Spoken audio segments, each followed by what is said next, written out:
வணக்கம் தோழர். இப்போது குடியரசு துணைத் தலைவர் தேர்தல் அறிவிக்கப்பட்டிருக்கு. ஆனால் இன்னும் முறைப்படி நடந்து முடியலை.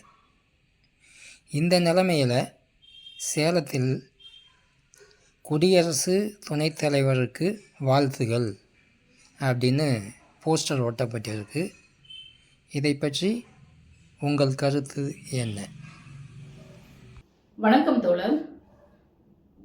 துணை குடியரசுத் தலைவர் வேட்பாளராக உள்ள சிபி ராதாகிருஷ்ணன் அவர் துணை குடியரசுத் தலைவர் என்று சொல்லியே போஸ்ட்டுங்க சேலத்தில் ஒட்டி இருக்குது.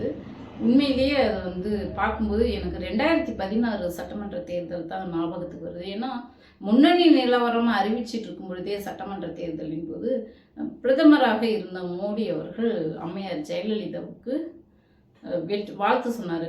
பரவாயில்ல, மகிழ்ச்சி, வாழ்த்துக்கள் என்று சொன்னார். அவர் சொன்னதுக்கு பிறகு என்ன நடந்ததுன்னா, அந்த டிக்ளரேஷன் பண்ணிட்டாங்க ஆட்டோமேட்டிக்காக.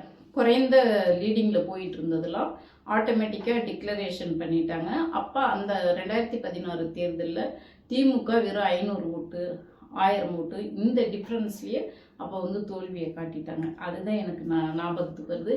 இன்னொரு மிக முக்கியமான விஷயம் என்னென்னா, இந்த சிறப்பு எஸ்ஐஆர் இதில் ஏற்கனவே பீகாரில் அதை பண்ணி 65 லட்சம் வாக்காளர்களை நீக்கியிருக்காங்க. 3 லட்சம் வாக்காளர்களுக்கு 0 கதவு எண் கொடுத்து சேர்த்துருக்காங்க.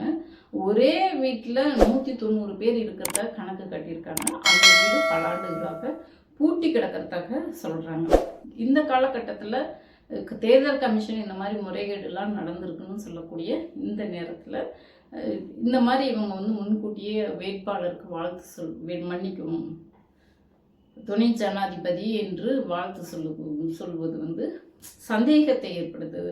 இந்த தேர்தல் முறையாக நடக்குமா, துணை ஜனாதிபதி தேர்தல் முறையாக நடக்குமா என்ற சந்தேகத்தை ஏற்படுத்துது. ஏன்னாக்க இந்த மொழி கொள்கையில் மகாராஷ்டிரா பிஜேபி ஆளக்கூடிய மகாராஷ்டிராவிலேயே இருமொழி கொள்கை தான் வேணும் என்று சொல்லி சட்டமன்றத்தில் தீர்மானம் நிறைவேற்றியிருக்காங்க.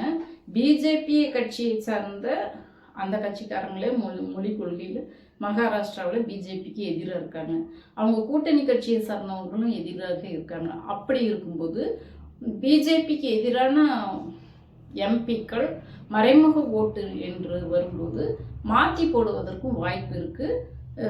இந்திய கூட்டணியை சேர்ந்த சுதர்சன் ஷெட்டி வெற்றி பெறுவதற்கும் வாய்ப்பு இருக்குது.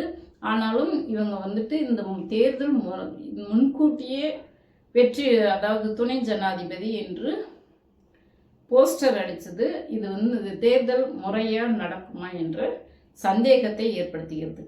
நன்றி.